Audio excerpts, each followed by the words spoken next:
දැන් භාග්‍යවතුන් වහන්සේගේ ධර්මයට අනුව දැන් ඉතින් ගොඩාක් අය සෙත් ප්‍රාර්ථනා කරගන්නවා. දැන් ඉතින් දැන් ඔය අහුව ප්‍රශ්නේ තමයි දැන් ඔය ලෙඩ්ඩුන්ට ආශිර්වාද කිරීමෙන් පළක් තියනවද කියලා. ඒතකොට රතන සූත්‍රය දේශනා කරේ ඇයි කියලා. එතකොට මෙහෙමයි ඉතින් මේ ඕක අපි බුද්ධිමත්ව ගන්න ඕනි. විවේචන කරන්නේ නැතුව භාග්‍යවත් බුදු පියාණන් වහන්සේ එහෙම දේශනා කරලා තියෙනවා. ඒ කියන්නේ අමනුස්ස බියක් තියෙනවා නම් ඒ කියන්නේ ආටානාටි සූත්‍රයේ දේශනා කරලා තියෙනවා. ඒක අමනුස්ස ලෝකවල ඉන්න රජුරවන්ට තමයි කියන්නේ.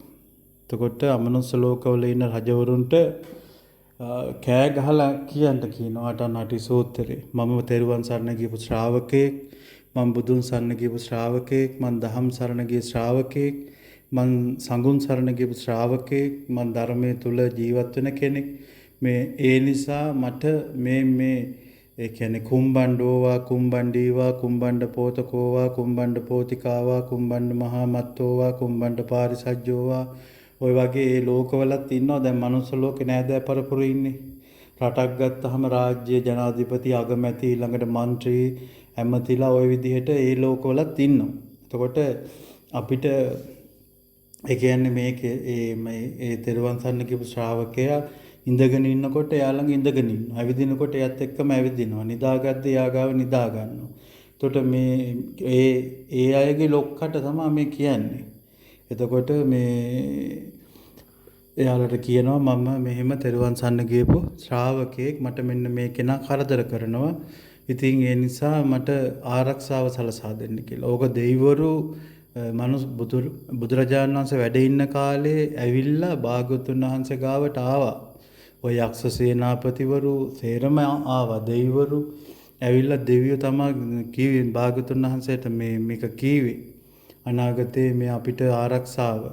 ඒතර තමයි යෝග දිග කතාවක්. ආටන්නයිත සමහර යක්කෝ භාග්‍යවතුන් වහන්සේට වන්දනා කරවුවේවත් නැහැ. ගරු කරේවත් නැහැ. ඒ කියන්නේ එයාලා කැමති නැහැ පන්සිල් පද පහ රකින්නවට. එයාලා කැමති නැහැ ධර්මයේ හැසිරෙනවට. මොකද අපිට වැඩක් කරගන්න තියෙනවා නම් අපි සල්ලි දීලා පඩි දීලා සේවකයෝ ධම්මලා කරගන්නවා.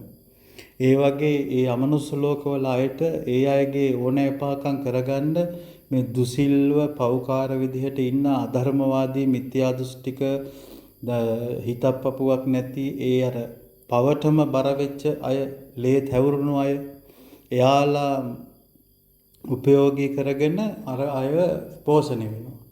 දැන් ඔකට සක්දෙවිඳු ගාවට අර සක්දෙවිඳුගේ පඩුකුල්ලාසනේ ඉඳගත්තනේ ඇවිල්ලා අමනුස්සයෙක්. ඒ අමනුස්සයා මොනවද ආහාරයට ගන්නෙ? දේශය. හිතන්නකො මම හිතා ගන්න බෑනේ. එතකොට මේ අපිට කේන්ති යනවා කියන්නේ ඇත්තටම මේ කේන්තිය අපිට තරහක් ගියාම ඒ තරහ තමයි අර යකා කන්නේ. එයා එතකොට දෙවිවරුන්ට කේන්ති ගියා අපේ සක්දෙවිඳු. ඒ කියන්නේ දෙවිවරුන්ගේ නායකයා ඉඳගෙන ඉන්න පඩුකුල්ලාසනේ මේ කැත පෙරේතෙක් ඇවිල්ලා ඉඳගත්තා කියලා.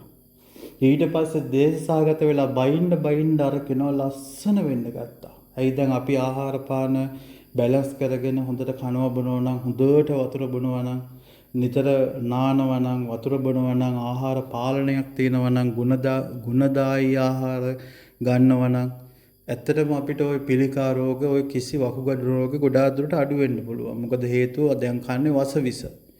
එතකොට අර යක්ෂයාගේ ආහාරය තමයි දේශය. දෙවිවරුන්ට දේශ සහගත වෙලා බයිනව බැහැපන් ඔය ආසනේ. ඔය අපේ රජුන්ගේ ආසනේ. දැන් අර දේශ සහගත වෙන්න අර යකා අමනුෂ්‍යයා ලස්සන වෙන්න ගත්තා දේවතාවෙක් වගේ. ඔය අතරේ සක්දෙවිඳු ආවා. සක්දෙවිඳුට මේ විස්තරය කියද්දි සක්දෙවිඳුට ප්‍රඥාව තියෙනවා. දැන් මේ ධර්මයේ වුණත් අපි මේ උගුරේ රහ වෙනකන් දේශනා කරහට හැමෝටම මේක අවබෝධ වෙන්නේ නැහැ. සක්දෙවිඳුට අවබෝධ වුණා මේ කෙනා මේ දේශය අනුභව කරන කෙනෙක්. සක්දෙවිඳු දකුණු දන මඩල තියලා වන්දනා කරා, මම ඔබට මෛත්‍රී කරනවා, මම ඔබට මේ සුවපත් බව පතනවා කියලා ඒක කරනකොට අර කෙනාට ඉන්න බැරි වුණා. පිරිහිලා අර ආහාර නැතුව ගියා. අර පෙරේත ස්වරූපෙන් පලා ගියා. එතකොට ඒ වගේ ආරක්ෂාවක් තියෙනවා. එතකොට ආයුවර්ධන කුමාරයා අභිවාදන සීලිස්ස කියන ගාථාවේ දේශනා කරේ භාගතුන් වහන්සේ ධම්මපදේ. ඔය ආයුවඩන කුමාරය දවස් 7කින් මැරෙනවා කියලා අවුරුදු 120ක්ම ජීවත් වුණා. එහෙමත් තියෙනවා. එතන ආවෙත් අර සසරේ වෛරයක් පිරිමහන්න නෑ ආවේ. සසරේ වෛරයක් පිරිමහන්න ආවේ යකා ආවේ ළමයා කණ්ඩ. එතකොට භාග්‍යවතුන් වහන්සේ ඒකට ලස්සනට වැඩ කරලා තිබ්බා. මහා සංඝරත්නය වට වෙලා ළමයා මැදින් තියලා ඒ වෙලාව යකා එන ටයිම් එක බලලා බුදුරජාණන් වහන්සේ එතනට වැඩියා. වැඩලා රතන සූත්‍රය සජ්ජායනා කරා. තව පිරිස් සජ්ජායනා කරා. එතකොට මේ යකා ඈත තියලා දැක්කා. මේ ත්‍රිවිධ රත්නයෙන් වැඩ ඉන්නවා. මේ නරබිල්ල ගන්න ගියොත් මට තවත් කල්ප ගානක් අපාගත වෙලා දුක් විඳින්න වෙනවා කියලා මට මේ නරබිල්ල ඕනේ නැහැ කියලා ගියා යන්න. එතකොට එහෙම ආරක්ෂාවක් තියෙනවා.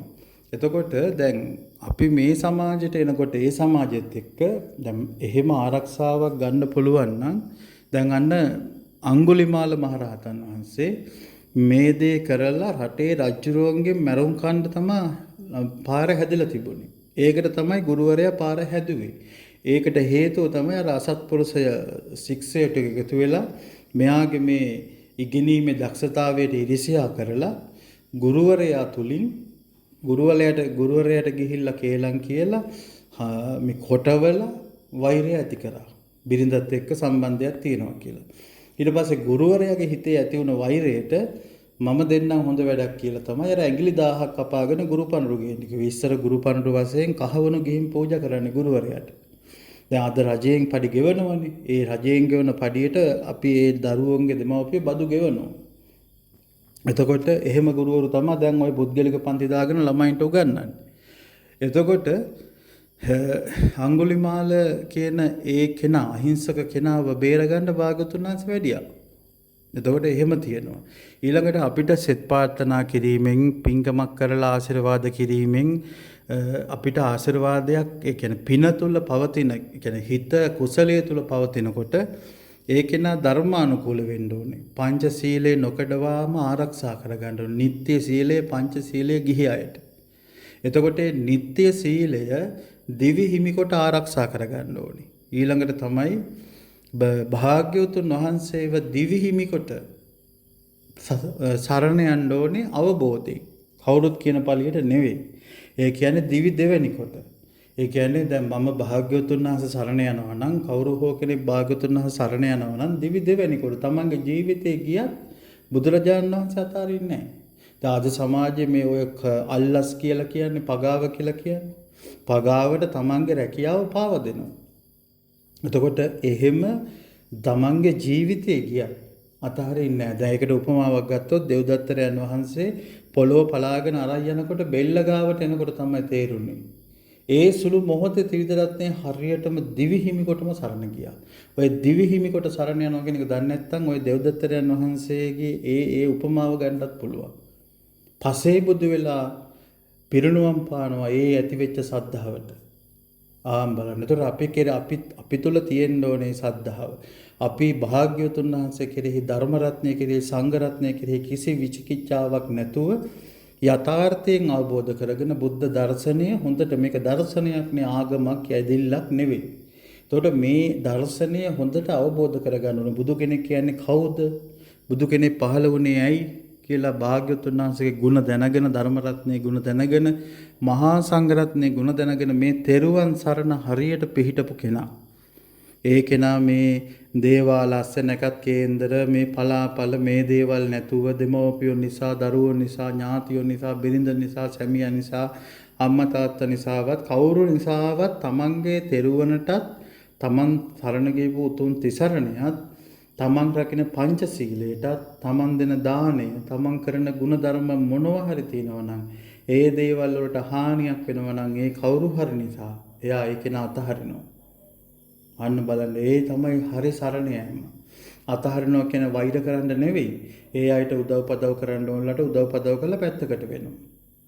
එතකොට ඒ විදිහට තෙරුවන් සරණ ගිහිල්ලා හරියට පංචශීල රැකගෙන ඊළඟට බණ භාවනාවක් කරගෙන ඒ බුද්ධානුස්සති, ධම්මානුස්සති, සංඝානුස්සති, දේවානුස්සති, චාගානුස්සති, මෙත්තානුස්සති, එතකොට අසුභානුස්සති, මරණානුස්සති, සීලානුස්සති මේ වගේ භාවනාවන් එකක් මොකක් හරි එකක් එයා පුරුදු කරනවා. දවසේ හැම මොහොතකම අනේ මම මේ කොහොම හිටියත් මම මැරෙනවානේ.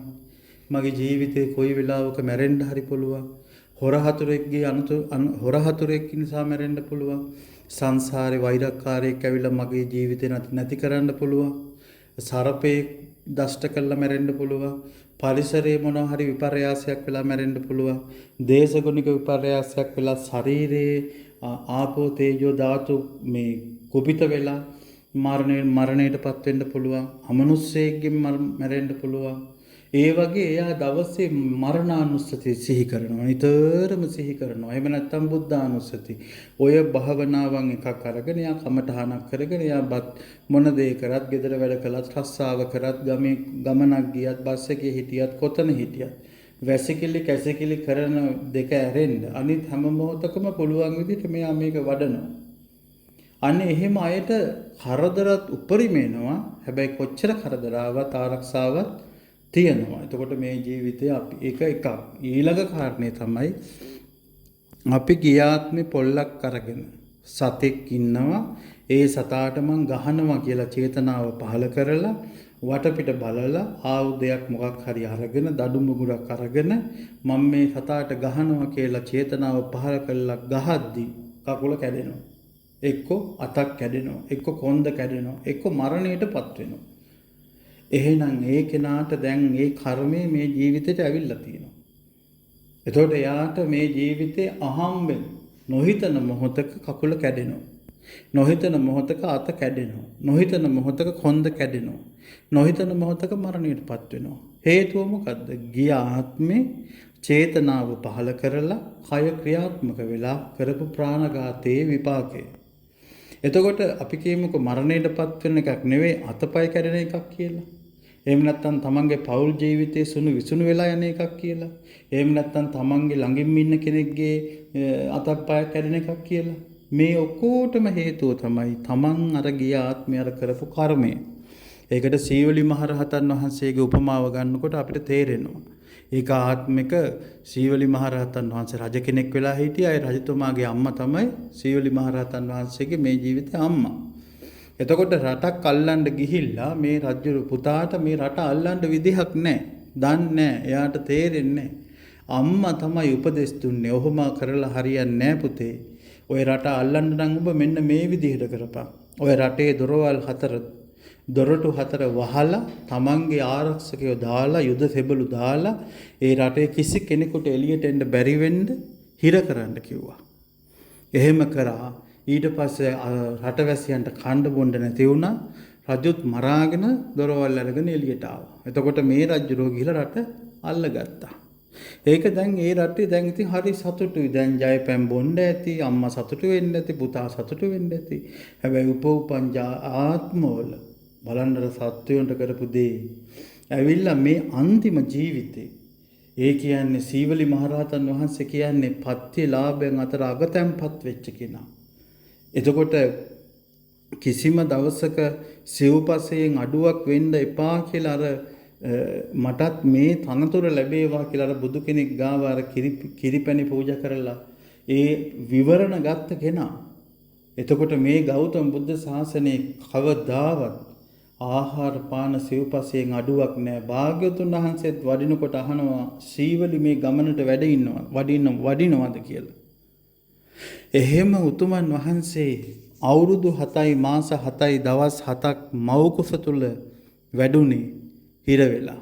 එතකොට බලන්න අවුරුදු 7ක ළමයි කොච්චර ලොකුයිද? එතකොට ඒ දරුවා ගර්භාෂය තුල වකුටු වෙලා ඉන්න එපා. එතකොට ඒ අම්මට කොච්චර වේදනාවක් ඇද්ද? ඒ අම්මා කොච්චර අවුරුදු 7යි මාස 7යි දවස් 7ක් දුක් විඳින්න ඇද්ද? එතකොට ඒ දරුවා කොච්චර දුක් විඳින්න ඇද්ද? එතකොට ඒ දරුවගේ අම්මගේ ස්වාමි පුරුෂයා කොච්චර දුක් විඳින්න ඇද්ද? ඒ අම්මගේ ඒ දරුවා සීවලි මහරහතන් වහන්සේගේ මවගේ දෙමව්පියෝ. එතකොට ඒ සීවලි මහරහතන් වහන්සේගේ තාත්තගේ දෙමව්පියෝ, සහෝදරයෝ, ඥාතියෝ, අසල්වාසියෝ මේ හැමෝම දුක් විඳ ඇති. එහෙනම් ඒ අය සතුටු වෙන්න ඇති එදා අර රට මේ දොරවල් වහලා අර මිනිස්සු බඩගින්නේ හාමතේ තියෙනකොට. ආන්න බලන්න අකුසලේ ආපු හැටි. දැන් මේ අකුසලේ විපාක දෙනකොට භාග්‍යවතුන් වහන්සේ ජීවමාන වැඩ හිටියේ නැද්ද?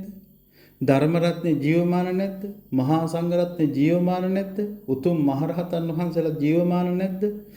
එතකොට දිවස්ලාභී උත්තමයන් වහන්සේලා, ශ්‍රද්ධිමත් උත්තමයන් වහන්සේලා, ප්‍රඥාවන්ත උත්තමයන් වහන්සේලා, දූතාංගධාරී උත්තමයන් වහන්සේලා, ධර්ම භාණ්ඩාගාරී උත්තමයන් වහන්සේලා, මේ උතුම් මේ තුන් ලෝකයේ උත්තරීතර උතුම්ම රත්න ඔක්කොම වැඩ ඉද්දි තමයි සීවලි මහරහතන් වහන්සේත් මහරහත් වෙලා උතුම් පදවියක් ලබන ආත්මේ අර විදිහට කර්මය විපාක දුන්නේ.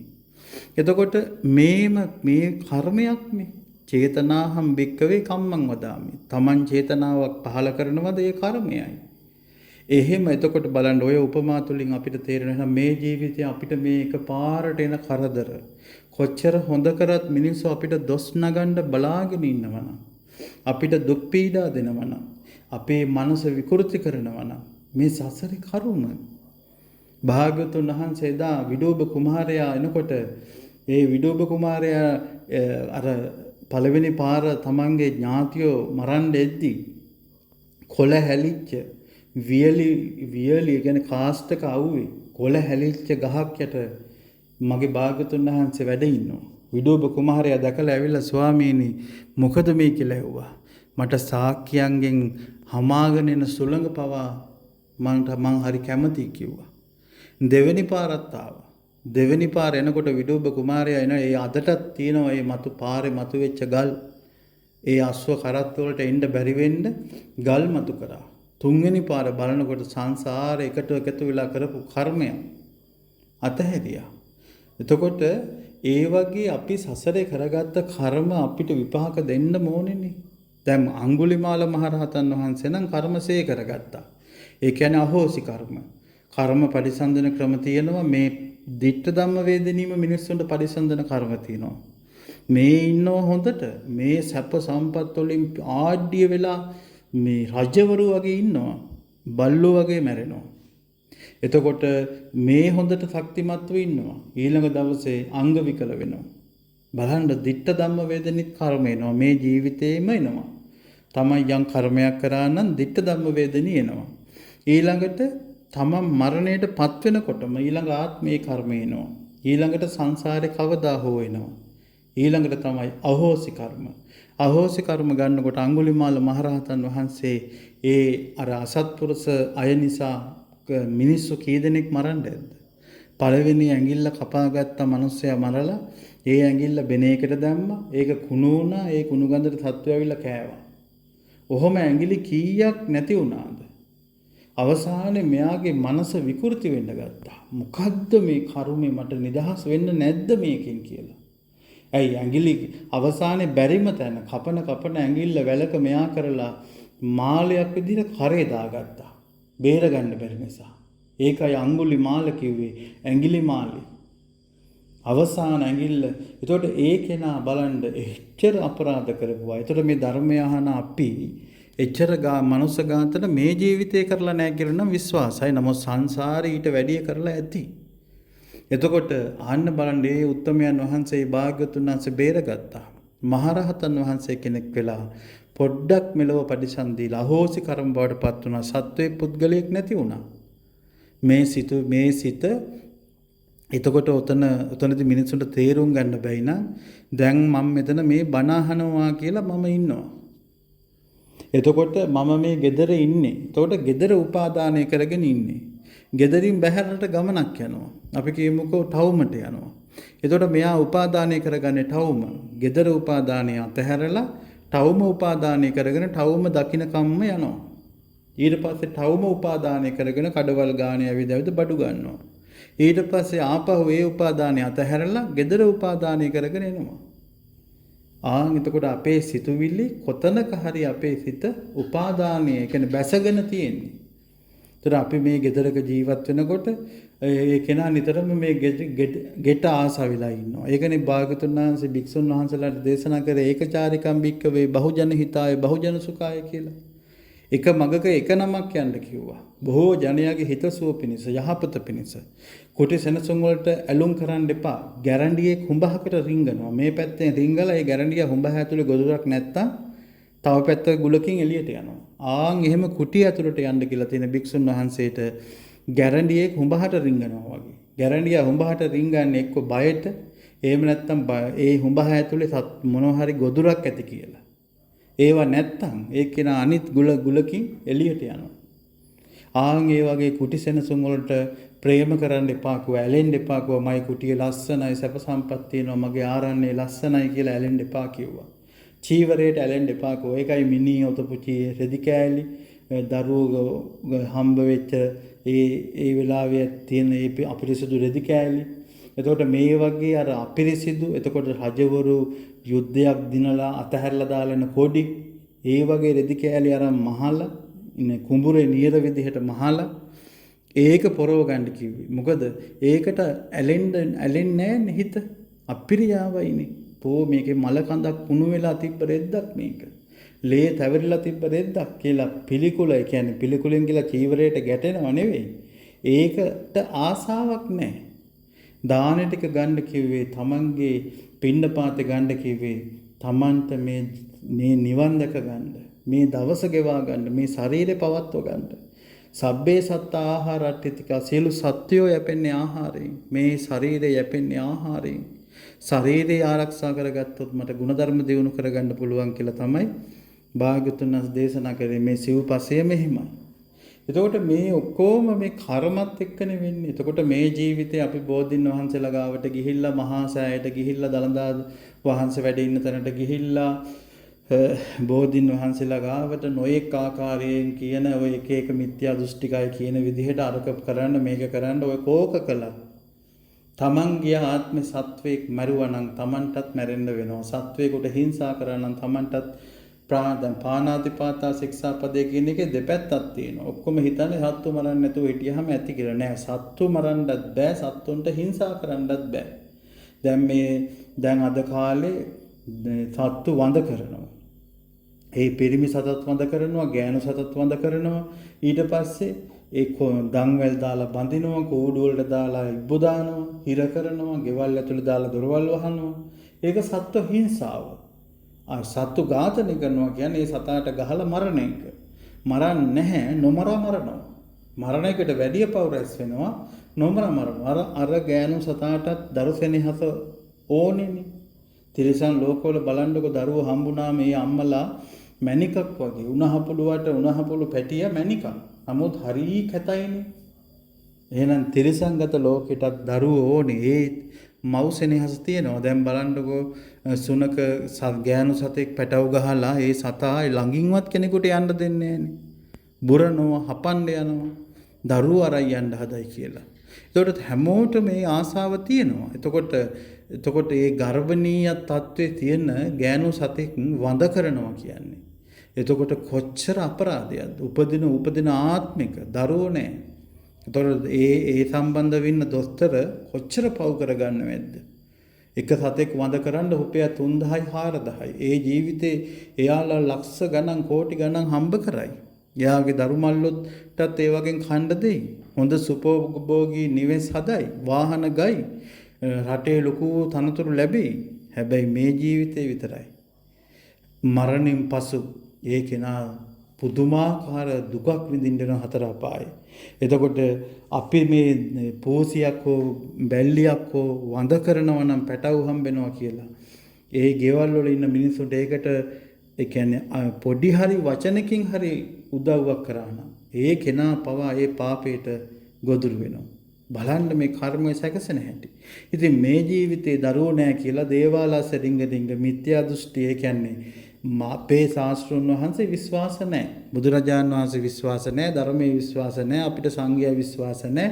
ඒ නිසා අපි මේ යක්කු අල්ලගෙන ඉන්න මේ මල පෙරේතයෝ මේ අරක් අරන් ඉන්න තැන් වලට ගිහිල්ලා පළතුරු වට්ටි දීලා ළමයි ඉල්ල ගන්නවා.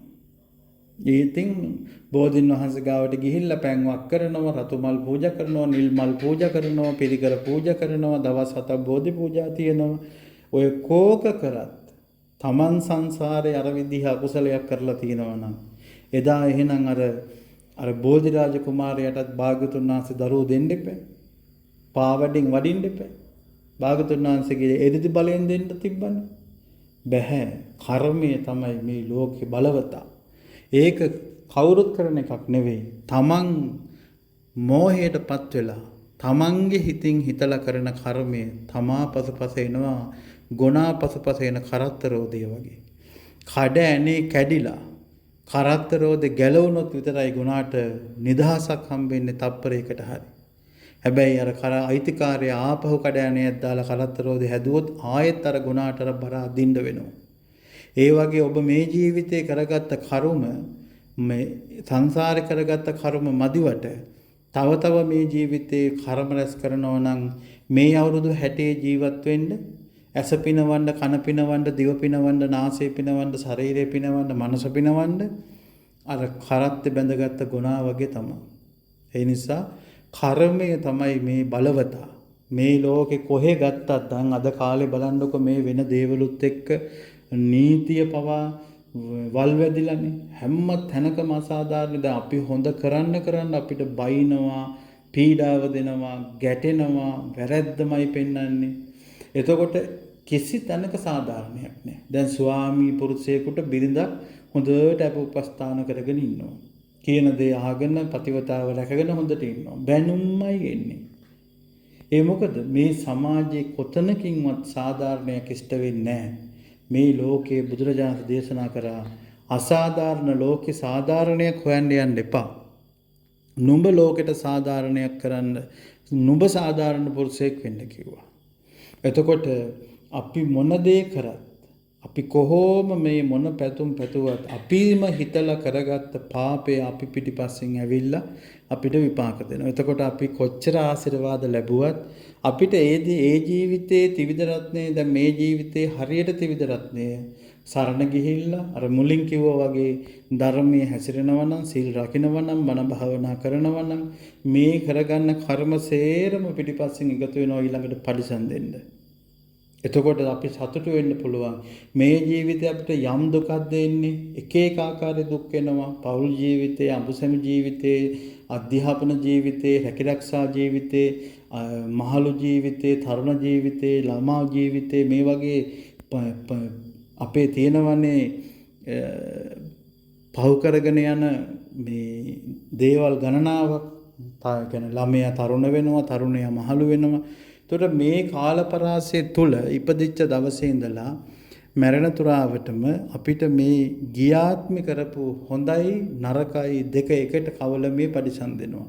සමහර මිනිස්සු උපතින් දුප්පත් මැරෙන්නේ කෝටිපතියෝ වෙලා. සමහර මිනිස්සු උපතින් කෝටිපතියෝ මැරෙන්නේ හිඟන්නු වෙලා.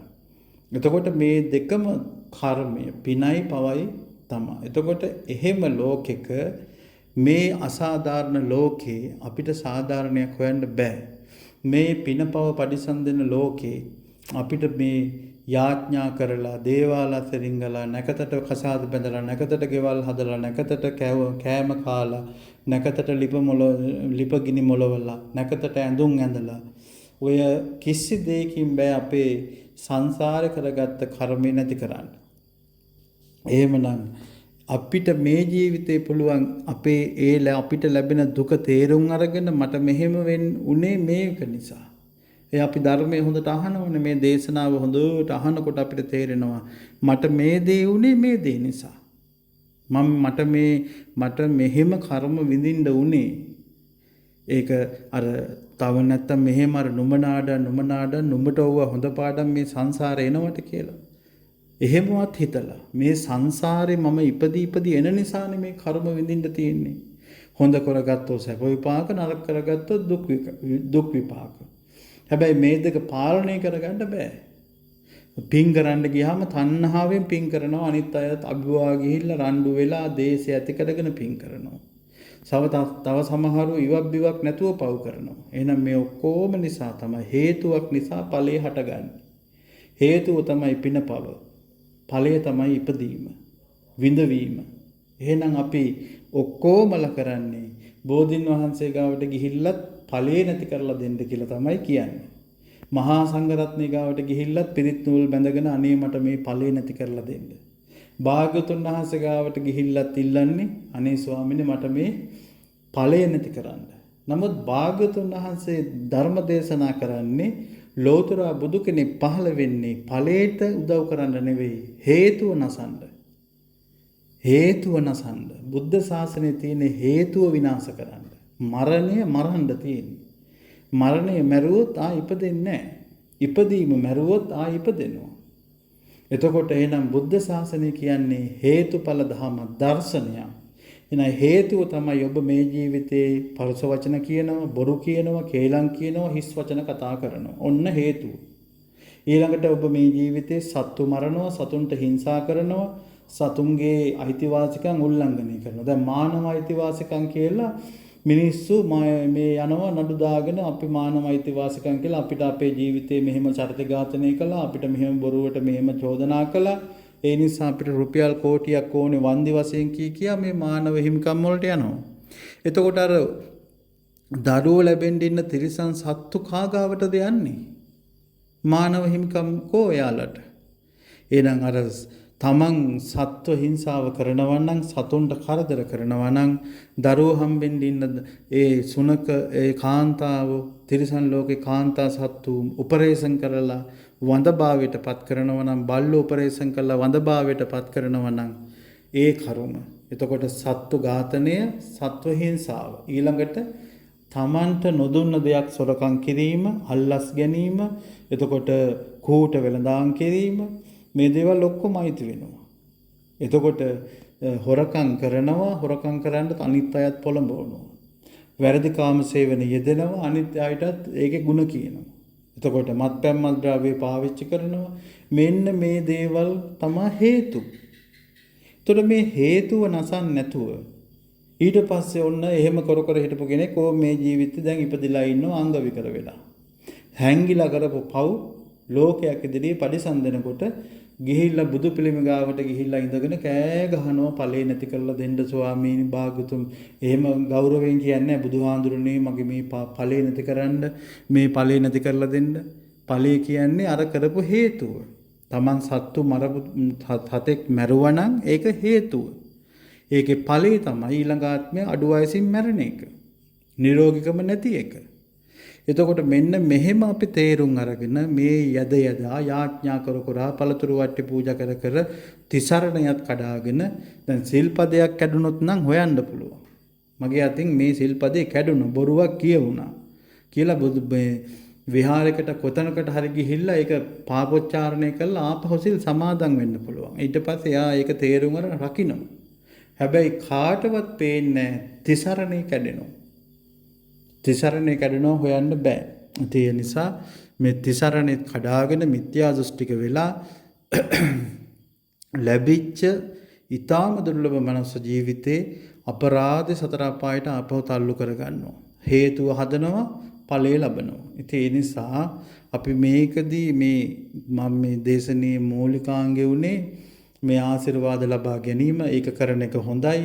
ඒක කරනකොට අපිට දැන් ධර්මයට අනුගන්නකොට අපිට රසවත් කෑම එකක් ගන්න ඕනේ. අපිට හරි ආසාවක් තියෙනවා, හරි ප්‍රණීත රසවත් ගුණදායි ආහාරයක් ගන්න ඕනේ. එතකොට ඒක ගන්න නම් සාමාන්‍යයෙන් ඔය පාරයිනේ තියෙන ඔය පෙට්ටි කඩේකට ගිහිල්ලා පුළුවන්ද? බෑ. ඒ වගේ ආහාරයක් ගන්න නම් හොඳට අතේ සල්ලි තියෙන්නත් ඕනේ. ඒ වගේ ඒකට ඔබින හොඳ විශේෂ සුපෝභෝගී තැන් තියෙනවා. ඒ තැනකට ගිහිල්ලා ඉඳගත්තාම මෙනු එක ගෙනත් දෙනවා. වේටර්ලා හොඳට කතා බහ කරලා පිරිසිදු සේව් එක දෙනවා. අන්න එයාට අර පිරිසිදු ආහාරයක්, ගුණදායී ආහාරයක්, සුපෝභෝගී ආහාරයක් සැපවත් විදිහට ගන්න පුළුවන්. එහෙම නැතුව අපි මේ ගෙදර ඉඳගෙන මේ එළියේ ඉඳගෙන කල්පනා කරනවා මට බුරියානි එකක් කන්න තිබ්බනම් හොඳයි කිගේ හිතනවා. ඒ වගේ වැඩක් තමයි මේ ලෝකේ දැන් තියෙන්නේ. හේතුව නෙවෙයි නසන්නේ, ඵලේ නසන්න දඟලනවා. පිරිත් නූල් වැලමිට ගාවටම බැඳගෙන යන්ත්‍ර දාගෙන සුර දාගෙන කේක දේවල් දාගෙන ඒ දේවාල ගානේ පළතුරු බාරහාර වෙලා, පොල් ගෙඩි බාර වෙලා, පරාණේ බාර වෙලා එක එක විගඩම් කර ඵලේ නසනවා මේ ජීවිතේ. නමුත් කිසිම කෙනෙකුට ඔය කිසිම දෙයක් කරා කියලා හරියන්නේ. ඔය නැකතට පෝරුවට නග්ගලා, නැකතට කසාද බැඳලා, ඔය ඔක්කොම කරලා අනී දික්කසාද වෙලා, නන්නත්තර වෙලා, තමහට මරණයටත්පත් වෙනවා. හැබැයි අපි මෙහෙම කාලීනව කිව්වා කියලාවත් මිනිස්සු හිතට ගන්න මේ කාලේ සම්පූර්ණ මායя වසඟ වෙලා ඉන්නේ ඔක්කොටම මායя වෙලා ඉන්නේ. ඇත්ත ධර්මයේ මේ ඇත්ත ධර්මයට කන් යොමු කරන්න පින්වන්තයෝ නැහැ. අධර්මයේ වැළඳගෙන විවේචන කර ගරහා මේ ධර්ම ඇත්ත ධර්මයට ගරහා අධර්මයේ වැළඳ ගන්නවා. ඒ නිසා අපි මේ සංසාරේ හොඳට තේරෙන්න ඇති අපි යම් දෙයක් හිතින් හිතලා කය ක්‍රියාත්මක කරලා කරාද ඒක තමයි හේතුව. ඒ හේතුව තමයි අපි මේ ජීවිතේ විඳින්නේ. අපි කැමති නැති සැමියෙක් ලැබුණේ, කැමති නැති බිරිඳක් ලැබුණේ, අපි කැමති පෝසත් වෙන්න නමුත් විදිහක් නැහැ. අපි කැමති අපේම කියලා ඉඩමක ලස්සන ගෙයක් හදලා කාර් එකක් තියාගෙන ඉන්න නමුත් කවදාවත් ලැබෙන්නේ නැහැ. මොකද අපි ඵලයේ ගැන හිතනවා මිසක් මේකට හේතුව මොකක්ද කියලා හිතන්නේ නැහැ. ඒ නිසා අපි ආශිර්වාද ගන්න එක හොඳයි, බෝධි පූජා තියෙන එක හොඳයි, වන්දනා කරන එක හොඳයි. හැබැයි ඒක හරියට කරොත් විතරයි හරියට ඵලය ලැබෙන්නේ. අපි කරන දේ හරියට කරන්න ඕනේ. ಗುಣධමක පිහිටලා. අම්මට අපි මූණිච්චාවට සලකනවා ලෝකෙට පේන්න. සලකනවා නමුත් හිතයට ආදරයක් නැත්තම් ඒක වැඩක් නැහැ. ඒ වගේ අපි ඒක තේරුම් අරගෙන මේ ජීවිතේ ධර්මානුකූල ජීවිතයක් ගත කරගෙන නිත්‍ය සීලයේ පංච සීලයේ රැකගෙන හරියට දිවි හිමි කොට තෙරුවන් සරණ ගිහිල්ලා කිසිම වෙනත් ශාස්ත්‍රෝ කෙනෙක් අදහන් නැතුව වෙන කිසිම කෙනෙක්ගේ අධර්මයක් පිළිගන්නේ නැතුව සත්‍ය මගේ භාග්‍යවතුන් වහන්සේ ප්‍රකාශ කරලා තිනවා හේතුව ඵලය. එතකොට එහෙනම් හේතුව හදාගත්තොත් ඵලය විඳින්න වෙනවා. උයාගත්තොත් ගෙදර මිනිස්සු ටික එකතු වෙලා ඒ උයාගත්ත දේම තමයි කන්න වෙන්නේ. වෙනත් දෙයක් කන්න ලැබෙන්නේ නැහැ. ගලක් අරගෙන මේ වතුරට දාලා ගල උඩට එන්න කියලා අර ගඟ අයිනේ ඉඳගෙන ඒ මිනිස්සයා මැරෙන මොහොත දක්වා කිව්වත් ගල උඩට එන්නේ නැහැ. ස්වභාවයෙන්ම ගල යනවා යටට. අපි වතුරට බැහැලා ඒ ගල උඩට අරන් ආවොත් මිසක් ගල නම් ආය කවදා වතුරට එන්නේ නැහැ. එහෙනම් අපි හේතුව හදාගත්තා නම් සංසාරේ පුරාවට ඒක පරිසම් දෙනවම තමයි ඵලයේ වශයෙන්. ඒ නිසා ඒක ආශිර්වාදයකින් බාලහාර වෙලා යන්ත්‍ර දාගෙන නැකත් බල්ලා ඕවා නැති කරගන්න බෑ. වෙලාවල් බල්ලා ඕවා නැති කරගන්න බෑ. ඒ නිසා අපි පුළුවන් තරම් කරන්න ඕනේ පින් කරන්න ඕනේ. මේ ජීවිතේ කෙනෙකුට කරදර බාධක නිතර එනවනම් මේ ධර්ම මාර්ගයේ හැසිරෙන්න බැයි නම් ඒ නිතරම යා හොඳට පින් කරන්න ඕනේ. සිල්පද 5 රැක ගන්න ඕනේ. ඒක ලෝකෙට කියන්න යන්න හොඳ නැහැ.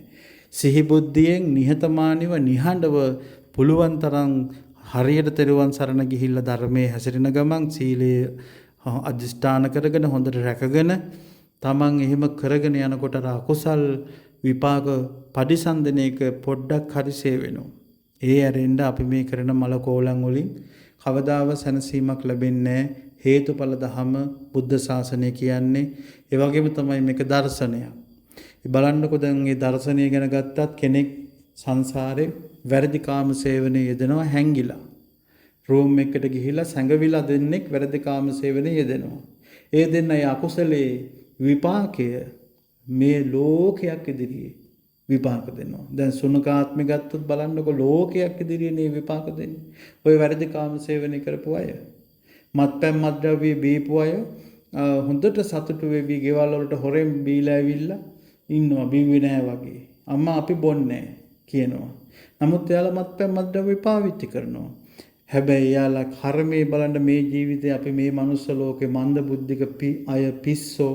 ඒතකොට පිස්සු හැදිච්ච අය මන්ද බුද්ධික අය කොච්චර අපි දැකලා තියෙනවද? අපිට ඇස් වලට කොච්චර පේනවද? බලන්න ලෝකයක් ඉදිරියේ කර්මයේ පරිසම් දෙනවා. ඒ හින්දා අපි මෙන්න මේක තේරුම් අරගෙන අපි හේතු සකස් නොකර ඉන්න තාක්කල් අපිට ඵලයක් නැහැ. ඒ නිසා හොඳට පින් දහම් කරගෙන කරන හැම පිනක්ම නිවන උදෙසාම වේවා කියලා මට නිවන් දකින්න පාරමිතාවක් වේවා. මම මේ රකින සීලය මට නිවන පිණිසම උපකාර වේවා. මම මේ දෙන දාණය නිවන පිණිසම උපකාර වේවා. මම මේ තෙරුවන් සරණ දිවි හිමි කොට සරණ යනවා. ඒක සත්‍යයක්. ඒ සත්‍ය අනුභවයෙන්ම මට නිවන පිණිසම උපකාර වේවා. කරදර බාධක දුරු වේවා කියලා හිතේ අදිස්ථානයේ නිතර පවත්වාගෙන පින් දහම් කරගෙන කුසල් දහම් කරගෙන ලෝකයකට පේන්න නෙවෙයි හොර රහසේ ගුණධර්ම දියුණු කරගන්න අනිවාර්යයෙන් මෙලවත් සැනසෙනවා පරලොවත් සැනසෙනවා. ඉතින් ඒකට මේ දහම් අවවාදයත් අප ඔබ හැමදෙනාට මේකසේ උපකාර වේවා. මේ ගෞතම බුදුසසුනේදීම උතුම් නිවනින් සැනසෙන්න ලැබේවා. මාහට තව තව ප්‍රඥාව පහළ වේවා. මාගේද සංසාරේ මා කරගත්ත කර්ම මා මේ කරන පින් බලයෙන් දුරු වේවා. සසරේ යන්න අවස්ථාව නොලැබේවා. මේ ජීවිතේම මගපල නිවනින් සැනසෙන්න මාහට ලැබේවා. ඔබටත් ලැබේවා. මේ උතුම්ම ලෝකයේ උතුම්ම දානේ ධර්ම දානේ උතුම් සද්ධර්මයේ පින් බලය සක්දෙවිඳු සතර වරන් දෙවිවරු භූමාට දෙවිවරු ඇතුළු අමනුෂ්‍ය ලෝකවල ඉන්න ඒ සියලු දෙනාට ඒ වගේම සියලුම සත්වයන්ට මේ පින් අනුමෝදන් වේවා. සත්‍ය වටහා ගනිත්වා.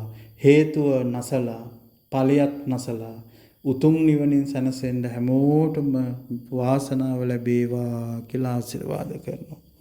සාදු සාදු සාදු තෙරුවන් සරණයි. නමෝ බුද්ධාය.